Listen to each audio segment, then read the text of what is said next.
وعلیکم السلام مولا علیہ السلام حضرت۔ بیٹا یہ 27 رمضان کی کوئی شرعی حیثیت نہیں ہے، کوئی قانونی حیثیت نہیں ہے، کوئی دینی یا مذہبی حیثیت نہیں ہے۔ یہ ایک ڈھکوسلا ہے جو انہوں نے قائم کر رکھا ہے۔ 27 رمضان کی جو ہے وہ ہسٹری اس طریقے سے ہے کہ 21 رمضان کو جو ہے امام علی علیہ السلام شہید ہو گئے تھے۔ تو معاویہ کے جو ہے نا جاسوس پورے ملک میں پھیلے ہوئے تھے، اور کوفے میں بھی تھے اس کے جاسوس۔ تو جب 21 رمضان کو امام علی علیہ السلام شہید ہوئے ہیں تو اس کے جاسوسوں کو بھی خبر ہو گئی تھی، کیونکہ پورے کوفے میں ایک کوہرام مچا ہوا تھا۔ وہ لوگ رو رہے تھے، پیٹ رہے تھے، غم تھا سب کی طرف۔ تو اس کے جاسوسوں کو خبر ہو گئی، تو ان لوگوں نے جو ہے نا وہ آپس میں فیصلہ کیا کہ ہم میں سے کوئی ایک شخص جائے اور جا کر معاویہ کو اطلاع دے کہ علی علیہ السلام کو شہید کر دیا گیا ہے، قتل کر دیا گیا ہے۔ تو دوسرے دن 22 رمضان کو جو ہے نا وہ ایک قاصد وہاں سے روانہ ہوا ہے، اور وہ سفر کرتا ہوا 26 رمضان کو دمشق پہنچا ہے، شام کے شہر دمشق میں جہاں معاویہ ہوا کرتا تھا۔ 22 کو کوفے سے روانہ ہوا ہے، اور 26 رمضان کو جو ہے نا وہ دمشق پہنچا ہے۔ تو جب وہ دمشق پہنچ کر اس نے معاویہ سے ملاقات کی اور اس کو خبر دی ہے کہ بھائی علی علیہ السلام کو مسجد میں نماز کی حالت میں قتل کر دیا گیا ہے، تو معاویہ نے جو ہے نا اس وقت جشن کا اعلان کیا، اور کہا کہ جی آج رات جو ہے وہ پورے شہر کے اندر، پورے شام کے اندر جشن منایا جائے گا، چراغاں کیا جائے، اور پورے شہر کو سجایا جائے، اور مٹھائیاں تقسیم کی جائیں، اور خوشی کا اظہار کیا جائے۔ تو وہ جو 26 رمضان کی رات، یعنی 27 رمضان کی رات تھی، وہ 26 رمضان کا دن گزر گیا تھا اور 27 رمضان کی رات آ گئی تھی۔ تو اس رات کو جو ہے نا وہ علی علیہ السلام کے شہادت کی خوشی میں شام میں دمشق میں جو ہے نا پورا جشن ان کا سما تھا، جشن منایا گیا تھا۔ وہ سلسلہ جب تک بنو امیہ کا اقتدار رہا ہے تو اس وقت تک وہ سلسلہ چلتا رہا۔ پھر جب بنو امیہ میں سے ہی ایک اچھے آدمی کو اقتدار ملا ہے، جس کا نام عمر بن عبدالعزیز تھا۔ وہ تھا تو بنو امیہ کا، لیکن وہ اچھا آدمی تھا، اور اس نے بنو امیہ کی اور بہت ساری خباثتوں کو بند کیا، جس میں جیسے کہ علی علیہ السلام کے اوپر جو سب و شتم کیا جاتا تھا، جو گالیاں دی جاتی تھی، جو لعن طعن کیا جاتا تھا، یہ سلسلہ اس نے بند کرایا، اور اس کی جگہ پر وہ نماز جمعہ کا جو خطبہ ہے جو ابھی اہل سنت کی مساجد میں پڑھا جاتا ہے، وہ اس نے شروع کروایا تھا۔ اور دوسرا یہ کہ باغ فدق جو قبضے میں تھا بنو امیہ کے، وہ اہل بیت کو واپس دلوایا تھا، اور اس طرح کے اور بھی بڑے اچھے اچھے اس نے کام کیے تھے۔ تو اس نے یہ کام بھی کیا کہ یہ جو 27 رمضان کو جشن منایا جاتا ہے، اس جشن کو ختم کیا جائے۔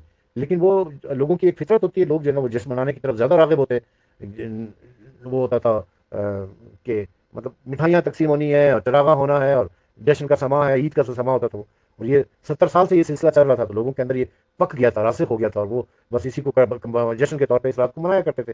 تو پھر اس نے دیکھا کہ میں اس کو ختم تو نہیں کر سکتا ہوں، میں اگر پابندی بھی لگا دوں گا تو یہ ختم نہیں ہوگا، اور پھر اگر پابندی لگا دوں گا تو بہت زیادہ ریزسٹنس مجھے فیس کرنی پڑے گی، یعنی لوگ جو ہے نا مانیں گے نہیں بات کو، مخالفتیں ہو جائیں گی۔ تو اس نے اس کو یہ رنگ دے دیا کہ بھئی یہ جشن جو ہے یہ قرآن مجید کے نزول کا جشن ہے۔ یہ اس لیے جشن منایا جا رہا ہے کہ اس رات قرآن مجید نازل ہوا تھا۔ حالانکہ قرآن مجید کے نزول کے بارے میں اہل سنت کے ہاں مستند روایتیں ہیں، اہل سنت کے ہاں، کہ یہ 21، 23 یا 25 کو ہے، اور خود اہل سنت بھی یہ کہتے ہیں کہ زیادہ تر امکان جو ہے یہ 23 رمضان کا امکان ہے۔ ہمارے ہاں جو مستند روایت مانی جاتی ہے قرآن مجید کے نزول کے حوالے سے، وہ 21 رمضان ہے۔ امام حسن علیہ السلام کا فرمان ہے کہ میرے بابا کو اس رات شہید کیا گیا جس رات قرآن نازل ہوا تھا۔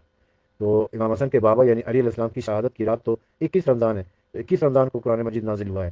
تو جو وہ علی علیہ السلام کی شہادت کی رات بھی ہے، اور قرآن کے نزول کی رات بھی ہے 21 رمضان۔ اہل سنت کی کتابوں میں بھی وہ کہتے ہیں کہ جی آخری عشرے کی جو طاق رات ہے اس میں ہوا تھا۔ اور آپ لوگوں نے شاید مولانا طارق جمیل کا وہ ویڈیو سنا ہو، اس میں وہ کہہ رہا تھا کہ جی آخری عشرے کی طاق راتوں میں، یعنی 21 رمضان، 23 رمضان، 25 رمضان، 27 رمضان، اس میں امکان ہے۔ اور اس نے خود یہ کہا تھا کہ جو صحیح روایت ہے، جو صحیح حدیث ہے، وہ یہی ہے کہ 23 رمضان کو قرآن مجید نازل ہوا ہے۔ اور اہل سنت کی جو پرانی کتابیں، ماضی کی جو کتابیں، اس میں بھی 23 رمضان ہے قرآن مجید کی نزول کی رات۔ لیکن چونکہ عمر بن عبدالعزیز نے وہ تو علی علیہ السلام کی مرنے کے اوپر جو خوشی کرنے والی رات تھی، علی علیہ السلام کی شہادت پر جو خوشی کا سما ہوا کرتا تھا، اس کو اس نے دیکھا کہ میں اس کو ختم نہیں کر سکتا ہوں، بند نہیں کر سکتا ہوں، تو اس نے جو ہے نا یہ شوشہ چھوڑ دیا کہ بھئی یہ قرآن مجید کی نزول کی رات ہے، کہ کم از کم لوگ علی علیہ السلام کی شہادت کا جشن تو نہ منائے نا۔ یہ بہرحال اس سے اچھا کام تھا کہ اس نے اپنی طرف سے جو ہے نا گڈ فیتھ میں یہ کام کیا ہے۔ تو بس وہ چیز اب لوگوں میں چل پڑی ہے، اور لوگ جو ہے نا وہ یہی کہتے چلے آ رہے ہیں کہ یہ قرآن مجید کے نزول کی رات ہے، حالانکہ ایسا ہے نہیں۔ قرآن مجید کے نزول کی رات 21 رمضان ہے۔ ہمارے پاس جو مستند روایات ہیں وہ 21 رمضان ہے، البتہ ہمارے پاس بھی بعض روایتوں میں 19 بھی ہے، بعض میں 23 بھی ہے۔ لیکن امام حسن علیہ السلام کا جو فرمان میں نے آپ کو بتایا، یہ شیعہ سنی کتابوں دونوں میں ملے گا آپ کو۔ یہ تفسیر اہل سنت کی کتاب تفسیر در منصور میں بھی ہے، اور بھی سنیوں کی سوائے مورکہ میں بھی ہے، اور بھی بہت ساری سنی کتابوں کے اندر یہ روایت مل جائے گی کہ امام حسن علیہ السلام فرماتے ہیں کہ میرے بابا کو اس رات شہید کیا گیا جس رات قرآن مجید نازل ہوا تھا۔